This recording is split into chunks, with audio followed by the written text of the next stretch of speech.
मत्ती रचित सुसमाचार 5वां अध्याय।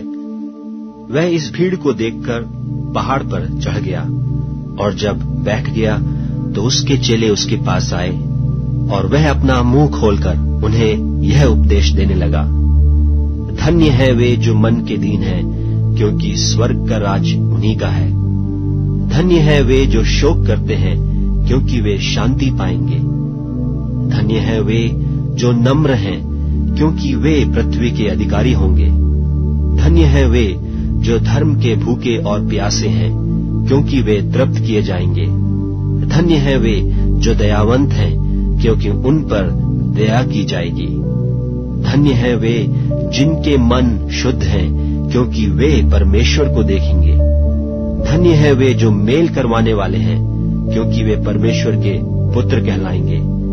धन्य है वे जो धर्म के कारण सताए जाते हैं, क्योंकि स्वर्ग का राज्य उन्हीं का है। धन्य हो तुम जब मनुष्य मेरे कारण तुम्हारी निंदा करें और सताएं और झूठ बोल बोल कर तुम्हारे विरोध में सब प्रकार की बुरी बात कहें। आनंदित और मगन होना, क्योंकि तुम्हारे लिए स्वर्ग में बड़ा फल है, इसलिए कि उन्होंने उन भविष्यद्वक्ताओं को जो तुमसे पहले थे इसी रीति से सताया था। तुम पृथ्वी के नमक हो, परंतु यदि नमक का स्वाद बिगड़ जाए तो वह फिर किस वस्तु से नमकीन किया जाएगा? फिर वह किसी काम का नहीं, केवल इसके कि बाहर फेंका जाए और मनुष्यों के पैरों तले रौंदा जाए। तुम जगत की ज्योति हो। जो नगर पहाड़ पर बसा हुआ है वह छिप नहीं सकता, और लोग दिया जलाकर पैमाने के नीचे नहीं परंतु दीवट पर रखते हैं, तब उससे घर के सब लोगों को प्रकाश पहुंचता है। उसी प्रकार तुम्हारा उजियाला मनुष्यों के सामने चमके, कि वे तुम्हारे भले कामों को देखकर तुम्हारे पिता की जो स्वर्ग में है बड़ाई करें। यह न समझो कि मैं व्यवस्था या भविष्यद्वक्ताओं की पुस्तकों को लोप करने आया हूं। लोप करने नहीं, परंतु पूरा करने आया हूं। क्योंकि मैं तुमसे सच कहता हूं कि जब तक आकाश और पृथ्वी टल न जाए, तब तक व्यवस्था से एक मात्रा या एक बिंदु भी बिना पूरा हुए नहीं टलेगा। इसलिए जो कोई इन छोटी से छोटी आज्ञाओं में से किसी एक को तोड़े और वैसा ही लोगों को सिखाए, वह स्वर्ग के राज्य में सबसे छोटा कहलाएगा। परंतु जो कोई उनका पालन करेगा और उन्हें सिखाएगा, वही स्वर्ग के राज्य में महान कहलाएगा। क्योंकि मैं तुमसे कहता हूं कि यदि तुम्हारी धार्मिकता शास्त्रियों और फरीसियों की धार्मिकता से बढ़कर न हो, तो तुम स्वर्ग के राज्य में कभी प्रवेश करने न पाओगे। तुम सुन चुके हो कि पूर्व काल के लोगों से कहा गया था कि हत्या न करना, और जो कोई हत्या करेगा वह कचहरी में दंड के योग्य होगा। परंतु मैं तुमसे यह कहता हूं कि जो कोई अपने भाई पर क्रोध करेगा वह कचहरी में दंड के योग्य होगा। और जो कोई अपने भाई को निकम्मा कहेगा वह महासभा में दंड के योग्य होगा। और जो कोई कहे अरे मूर्ख, वह नरक की आग के दंड के योग्य होगा। इसलिए यदि तू अपनी भेंट वेदी पर लाए और वहां तू स्मरण करे कि मेरे भाई के मन में मेरी ओर से कुछ विरोध है, तो अपनी भेंट वहीं वेदी के सामने छोड़ दे और जाकर पहले अपने भाई से मेल मिलाप कर, तब आकर अपनी भेंट चढ़ा। जब तक तू अपने मुद्दई के साथ मार्ग ही में है, उससे झटपट मेल मिलाप कर ले। कहीं ऐसा ना हो कि मुद्दई तुझे हाकिम को सौंपे और हाकिम तुझे सिपाही को सौंप दे और तू बंदी गृह में डाल दिया जाए। मैं तुझसे सच कहता हूं कि जब तक तू कौड़ी कौड़ी भर न दे, तब तक वहां से छूटने न पाएगा। तुम सुन चुके हो कि कहा गया था कि व्यभिचार न करना, परंतु मैं तुमसे यह कहता हूं कि जो कोई किसी स्त्री पर कुदृष्टि डाले, वह अपने मन में उससे व्यभिचार कर चुका। यदि तेरी दाहिनी आंख तुझे ठोकर खिलाए, तो उसे निकालकर अपने पास से फेंक दे, क्योंकि तेरे लिए यही भला है कि तेरे अंगों में से एक नाश हो जाए और तेरा सारा शरीर नरक में न डाला जाए। और यदि तेरा दाहिना हाथ तुझे ठोकर खिलाए, तो उसको काटकर अपने पास से फेंक दे, क्योंकि तेरे लिए यही भला है कि तेरे अंगों में से एक नाश हो जाए और तेरा सारा शरीर नरक में न डाला जाए। यह भी कहा गया था कि जो कोई अपनी पत्नी को त्याग दे तो उसे त्याग पत्र दे, परंतु मैं तुमसे यह कहता हूं कि जो कोई अपनी पत्नी को व्यभिचार के सिवा किसी और कारण से छोड़ दे तो वह उससे व्यभिचार करवाता है, और जो कोई उस त्यागी हुई से ब्याह करे वह व्यभिचार करता है। फिर तुम सुन चुके हो कि पूर्व काल के लोगों से कहा गया था कि झूठी शपथ न खाना, परंतु प्रभु के लिए अपनी शपथ को पूरी करना। परंतु मैं तुमसे यह कहता हूं कि कभी शपथ न खाना, ना तो स्वर्ग की, क्योंकि वह परमेश्वर का सिंहासन है, न धरती की, क्योंकि वह उसके पांवों की चौकी है, न यरूशलेम की, क्योंकि वह महाराजा का नगर है।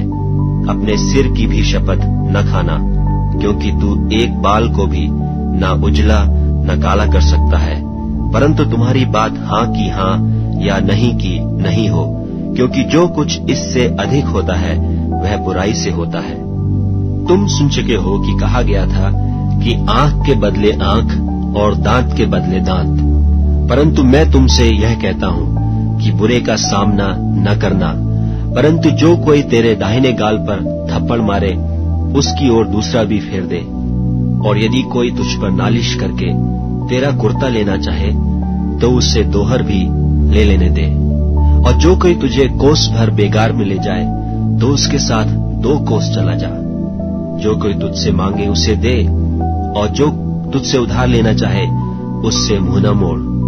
तुम सुन चुके हो कि कहा गया था कि अपने पड़ोसी से प्रेम रखना और अपने बैरी से बैर, परंतु मैं तुमसे यह कहता हूं कि अपने बैरियों से प्रेम रखो और अपने सताने वालों के लिए प्रार्थना करो, जिससे तुम अपने स्वर्गीय पिता की संतान ठहरोगे, क्योंकि वह भलों और बुरों दोनों पर अपना सूर्य उदय करता है और धर्मियों और अधर्मियों दोनों पर मेह बरसाता है। क्योंकि यदि तुम अपने प्रेम रखने वालों ही से प्रेम रखो तो तुम्हारे लिए क्या फल होगा? क्या महसूल लेने वाले भी ऐसा ही नहीं करते? और यदि तुम केवल अपने भाइयों ही को नमस्कार करो तो कौन सा बड़ा काम करते हो? क्या अन्य जाति भी ऐसा नहीं करते? इसलिए चाहिए कि तुम सिद्ध बनो जैसा तुम्हारा स्वर्गीय पिता सिद्ध है। ये हमारी क्रिश्चियन ब्रदरी है जिसका घर है, और ये जो शख्सियत मेरे साथ बैठी हैं ये इस घर के ऑनर हैं। इनका नाम है जावेद रहमत मसीह साहब, जो कि पादरी हैं या पास्टर हैं एक चर्च के। जबकि ये जो शख्सियत बैठी हैं ये इमाम मस्जिद हैं, और नाम है इनका अब्बास मदनी साहब, जो कि अपनी अहलिया और बच्चों के हमरा इनकी दावत पर इनके घर आए हैं रोजा इफ्तार करने के लिए।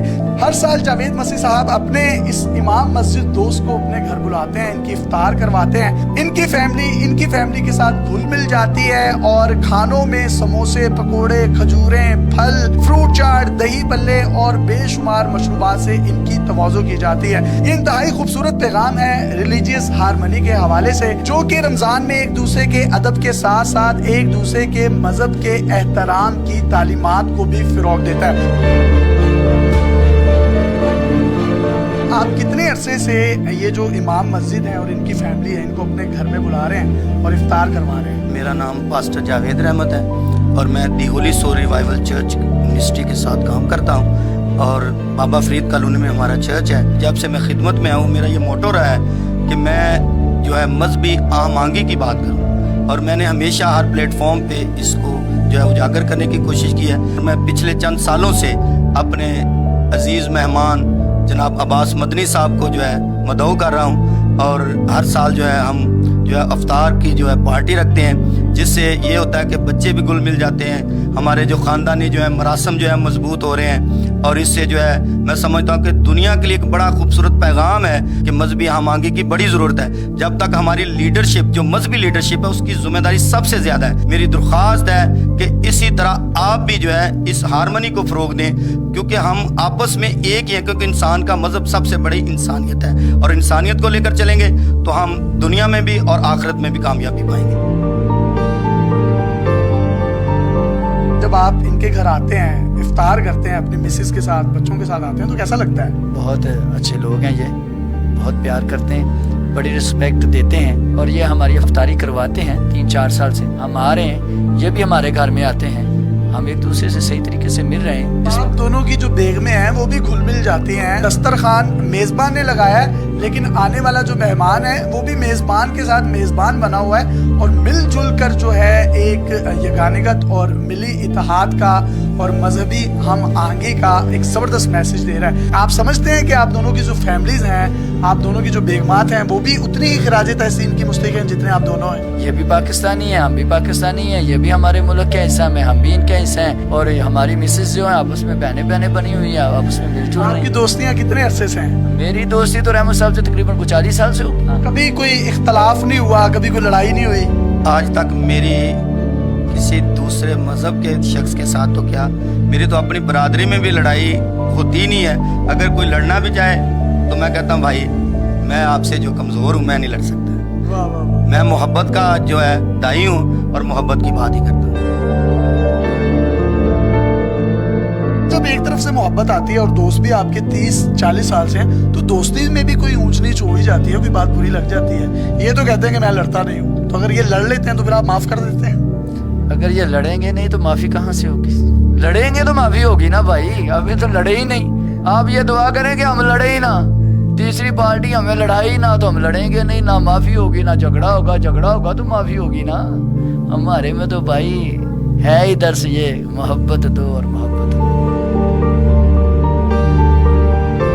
मोहब्बत और मोहब्बत लो, बहुत खूबसूरत पैगाम है जो हमारे ये इमाम मस्जिद हैं, ये इनकी बेगम है, इनसे भी बात करते हैं। जब ये पादरी जावेद साहब और इनकी मिसेज और इनकी बहनें आपके लिए इतना ज़बरदस्त इफ्तार का एहतमाम करती हैं तो खुशी होती है आपको? ये मेरी बड़ी अच्छी दोस्त बन गई है और मुझे बहुत पसंद है, माशाल्लाह बहुत अच्छी है और मुझे इनके घर में आना बहुत अच्छा लगता है। मैं इनकी बड़ी बहन हूँ, ये मेरी छोटी बहन है, तो छोटी बहन बड़ी बहन से मिलेगी तो खुशी तो होगी ना।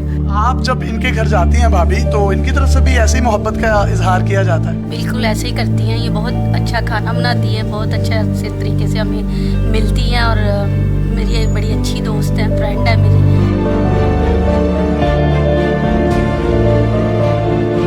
अगर जो मिंबर है वहाँ से अमन की मोहब्बत की सदाएं आएंगी और जो डाइस है वहाँ से भी मोहब्बत और अमन के पैगामात आएंगे, तो वो वक्त दूर नहीं है कि तमाम लोगों में मोहब्बत होगी, अदब होगा, अकीदत होगी, एहतराम होगा। कोई पैगाम देना चाहें हमारी ऑडियंस को तो आप दे सकते हैं। दुनिया से कदूरतों को, नफरतों को दफन करें और मोहब्बत को जो है परवान चढ़ाएं, क्योंकि मोहब्बत ही खुदा है और मोहब्बत ही खुदा का दूसरा नाम है। आप कोई पैगाम देना चाहें? दुनिया उत्ते रख फरीदा ऐसा बैन खलोन, मिल पवे ते हसन लोकी टुर जावे ते रोन। आपसे इजाजत चाहते हैं इस खूबसूरत पैगाम के साथ कि इस तरह के दस्तरखान हर उस शख्स को उस दूसरे शख्स के लिए लगाने चाहिए जिसको महसूस होता है कि शायद किसी को कुछ खिलाकर, किसी को कुछ पिलाकर, किसी को कुछ तहाइफ देकर एक दूसरे के दिलों में जगह बनाई जा सकती है। खूबसूरत पैगाम के साथ अपने मेजबान यासिर शामी को इजाजत दीजिए।